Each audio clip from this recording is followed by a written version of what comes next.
ఆశ్చర్యకరుడైన యేసుక్రీస్తు అతి శ్రేష్టమైన నామములో ప్రియులైన సహోదరి సహోదరులందరికీ నా హృదయపూర్వకమైన ప్రేమ వందనాలు తెలియజేస్తున్నాను.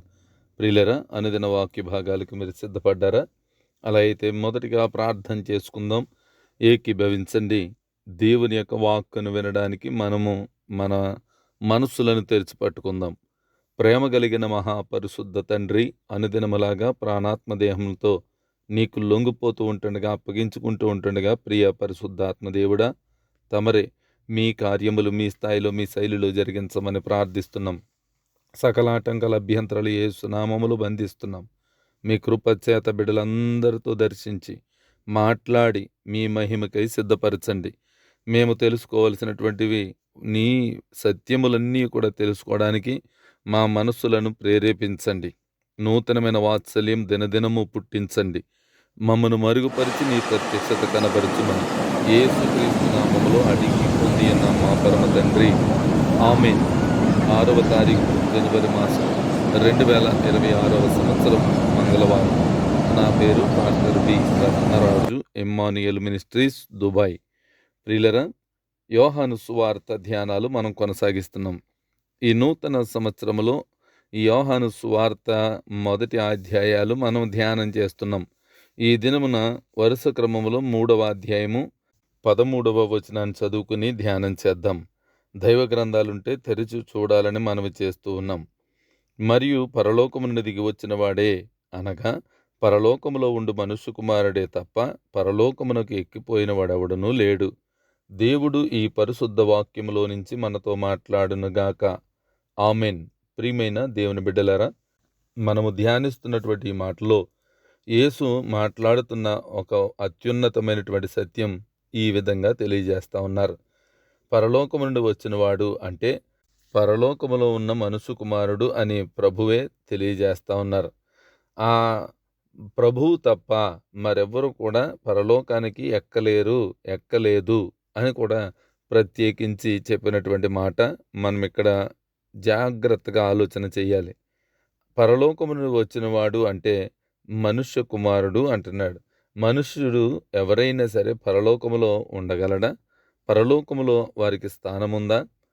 పరలోకములో ఉండడానికి మనుష్యునికి అర్హత అనేటువంటిది కలిగి ఉన్నాడా అని మనకు ఒక ప్రశ్న రావచ్చు. నిజానికి దేవుడు తప్ప ఎవరు పరలోకములో ఉండటానికి అసాధ్యమైనటువంటి కార్యమే అది. కానీ ప్రభువు తన యొక్క కృప చొప్పున, తన యొక్క ఆకాంక్ష చొప్పున ఆయన ఏర్పాటు చేసుకున్నటువంటి జనాంగమైనటువంటి వారు. అందుకే నా కుమారులుగా నా కుమార్తెలుగా మిమ్మును కన్నాను అని మాట్లాడుతూ ఉన్నారు. ఈ కన్నటువంటి వారు కుమారులుగా కుమార్తెలుగా తీర్చిదిద్దబడితే మరి మనకి మన తండ్రి ఇంటికి అర్హత అనేటువంటి సంపాదించుకోవచ్చు కదా. మన తండ్రి ఇంటి మీద మనకు ఎలా అయితే హక్కుదారులం అవుతూ ఉంటామో, అలాగే మనం మన పరలోకపు తండ్రి యొక్క కుమారులము కుమార్తెలము గనుక మనము కూడా వారసులమే. ఆయన హక్కు అనేటువంటిది మనకిచ్చారు.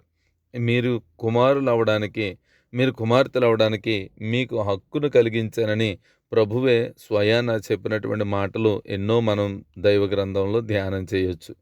మనం చేసినటువంటి ప్రతి ధ్యానంలోనూ ఆయన కనబడుతూ ఉంటారు. ప్రతి వాక్యములోనూ యేసు తప్ప మరెవరూ కనబడరు. ఆయన మనలను ఉన్నతమైనటువంటి స్థానంలో ఉంచాలనే ప్రయత్నం చేస్తూ ఉన్నారు. కనుకనే నీతిని యథార్థతను ఏమాత్రము విడిచిపెట్టొద్దు. మీరు పరలోకములో ఒక స్థానాన్ని సంపాదించుకోవాలి. మీకు అర్హత అనేటువంటిది కలిగించుకోవాలి. మీరు ఎవరు చెబితే వింటారో మాకు తెలియదు. ఏ వాక్యాన్ని బట్టి మీరు మారు మనసు పొందుకుంటారో మాకు తెలియదు. నూతనమైనటువంటి స్వభావం, నూతనమైనటువంటి కార్యములు నీవు చేయగలిగినటువంటి వాడిగా ఉంటేనే ఆ అర్హత అనేటువంటిది నీకు దొరుకుతుందని ప్రభువు చెప్పారు. పరలోకానికి ఎక్కిపోవడం అంటే మనుషులకు అసాధ్యమే, కానీ దేవునికి సమస్తము సాధ్యమే. ఆయన మనుష్య కుమారుడిగా భూమి మీదకు మాత్రమే వచ్చాడు. ఆయన మనుష్య కుమారుడిగా పరలోకములో లేడు. ఆయన దేదీప్యమానమైనటువంటి ఒక ఉన్నతమైన క్రాంతిని పొందుకున్నటువంటి వ్యక్తి. ఆయన ఒక దీపస్తంభముగా నిలవబెట్టబడ్డాడు భూమి మీద. అంతేకాదు, పరలోకములైతే ఏ లైటు ఉండదు. ఆయనే కాంతి. వధింపబడినటువంటి గొర్రెపిల్ల అన్నటువంటి పేరు కూడా ఆయనకున్నది. ఆ గొర్రెపిల్లే ఆ పరలోకానికి కాంతి అని దేవుని వాక్యం మనకు తెలియజేసింది. కనుక పరలోకానికి ఎక్కిపోయేటువంటి వాడు కేవలం మానవులుగా ఉన్నటువంటి మనకి మాత్రమే ఆయన అర్హత ఇచ్చారు. ప్రభువు ఆయన సింహాసనం ప్రక్కన ఆయన యొక్క ఎదుట మనం నిలబడాలని, ఆయనతో పాటు సదాకాలము స్తోత్రగానము చేస్తూ ఉండాలని, ఆయననే స్తుతిస్తూ, ఆయననే ఘనపరుస్తూ ఉండాలని ప్రభువారు మనల్ని ఏర్పాటు చేసుకున్నారు. కనుకనే పరలోకానికి ఎక్కిపోయేటువంటి వారు మానవులు మాత్రమే, అందరూ కాదు. ఎందరైతే దేవుణ్ణి అంగీకరిస్తారో, ఎందరైతే దేవుణ్ణి స్వరక్షకునిగా అంగీకరిస్తారో, అంతేకాదు ఎవరైతే తండ్రి, కుమార, పరిశుద్ధాత్మ నామములో బాప్తిస్మం పొందుకుంటారో, ఎవరైతే యేసు నామములో బాప్తిస్మాన్ని పొందుకుంటున్నారో వారందరికీ ఆయన అర్హత కలిగించాడు. ప్రియమైనటువంటి దేవుని విశ్వాసులారా, ఈ రోజున మనం వింటున్నటువంటి వాక్యాన్ని బట్టి మనము ఆయన కుమారులుగా అంగీకరించబడితే మనము కూడా ఆయనతో పాటు ఎత్తబడే అవకాశం ఉంటుంది కదా. అది శరీరం ఉండి ఎత్తబడతాము, శరీరం లేక ఎత్తబడతాము మనకు తెలియదు. మనకు దేవుడు ఒక అవకాశాన్ని ఇచ్చాడు. ఆ అవకాశాన్ని ఏ విధంగానూ కూడా పాడు చేసుకోకుండా సద్వినియోగం చేసుకుందాం. ఇది ఒక మార్గం, ఇది ఒక నియమ నిబంధన, ఇదొక ప్రతిష్ట.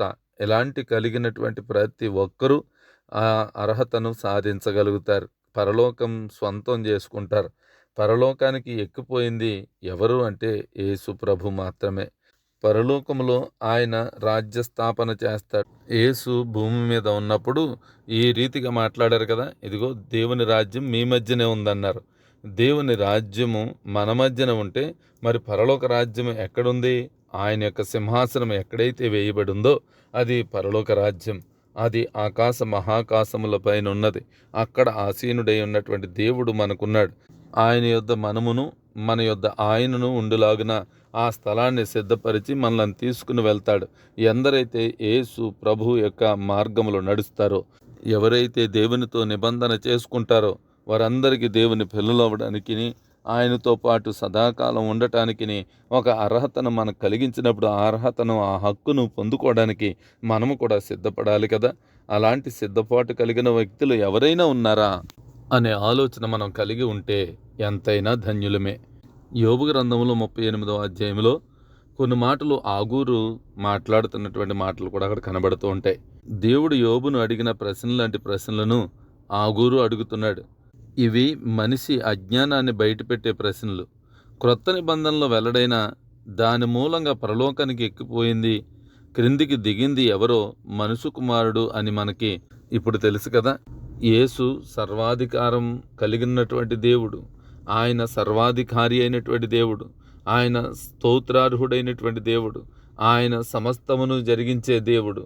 మనము జరిగించే విషయాలు కొన్నే, అవి భూమి మీద మాత్రమే చేయగలం.